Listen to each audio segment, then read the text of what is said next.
आपल्यासोबत नांदेड लोकसभेचे नवनिर्वाचित खासदार मध्ये निवडून आलेले आहेत, ते आपल्या सोबत आहेत। साहेब, आपली काय प्रतिक्रिया आहे?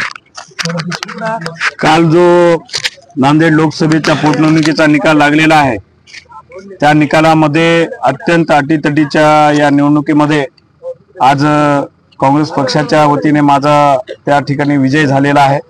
मी खरोखर जनतेचा आभारी आहे, आभार व्यक्त करतो की 4 महिन्यापूर्वी त्यांनी स्वर्गीय वसंतरावजी चव्हाण साहेबांना अशाच प्रकारे प्रेम देऊन त्या ठिकाणी आपला खासदार म्हणून संसदेमध्ये काम करण्याची संधी उपलब्ध करून दिली।